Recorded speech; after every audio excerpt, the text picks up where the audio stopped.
Good morning to you and welcome to November the 19th. It's Friday this morning, and I'm wearing my newest t-shirt here that I got from my friend in El Salvador. It's their youth group t-shirt. Se uno, has uno. Be one, become one. It's about discipleship, and it's a very nice shirt. Thank you to my friend in El Salvador. We are going to continue in the Sermon on the Mount. Obviously, that's what all of these have been about, where we've been. And we're going to continue with the Father knows, based on Matthew 6:8. Do not be like them. Those repetitive prayers, as Jesus just got done talking about. Do not be like them, for your Father knows what you need before you ask him. We're going to hear from Helmut Thielicke today. He was a German Protestant theologian, and I think you'll be interested in what he has to say, or what he had to say. He's passed now. Jesus' saying is so thoroughly comforting and true to life. Your Father knows what you need before you ask him. And we may add, the Father knows what you need, even contrary to what you ask. You can talk as you please in your prayers. You can chatter like the heathen and argue like a lawyer. But not for 1 second will God be diverted from the one theme of your life which you keep evading. Not for one moment does he lose sight of the sore spot, the real need in your life, which of course you don't like to talk about because you would rather put your fellow men on the carpet. It is true that it is not easy to talk about, but this too your Father knows. Jesus shows us that the Father knows our deepest needs and secrets. And that means that he looks upon us human beings as a mother looks upon her child who is sick or in pain. The little child cannot tell what is wrong with him and simply looks upon his mother with great appealing eyes. But the mother knows what is wrong with him, even though he cannot speak about it, and therefore she takes hold at the right spot.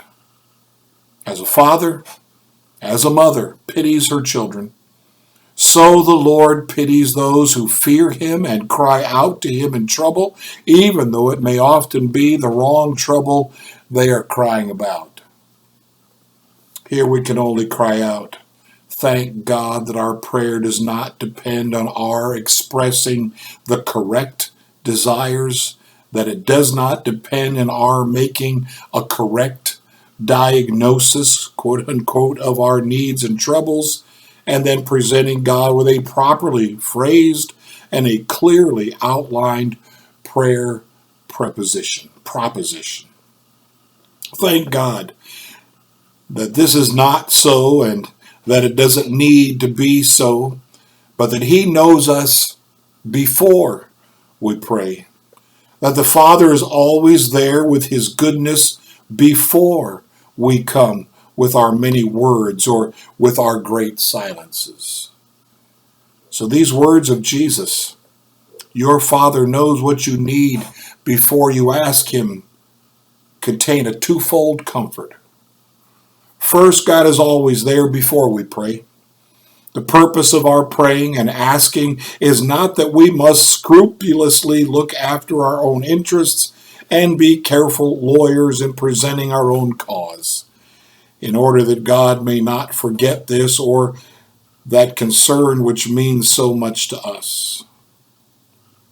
No, the Father has a far deeper interest in us than we ourselves.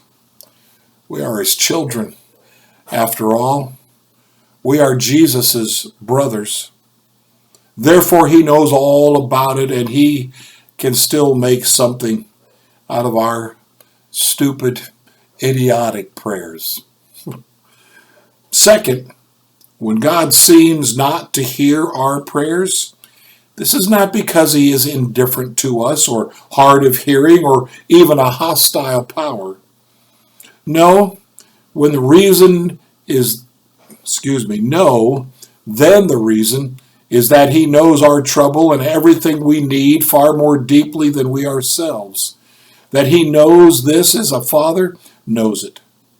And that often enough he therefore prescribes quite different and more bitter healing remedies for our illness than are pleasing to our licorice tooth and our terrible short-sightedness. This is the comfort with which the Lord's Prayer begins. And this is the first thing we must understand when we begin to pray. Love it. Love it. The first thing we need to know as we begin to pray is that our Father already knows the situation and he already knows what we need. He already knows what is best. No need to labor on with our ideas of what should be done, how the prayer should be answered. Just come to him and talk about the situation as a child does his father, her father, who has Jesus as an older brother. Just come in that family mode in prayer to the Father who is in heaven. Oh, blessings to you today. May our prayers be built on trust in our Father who knows what we need and when we need it. Blessings to you today.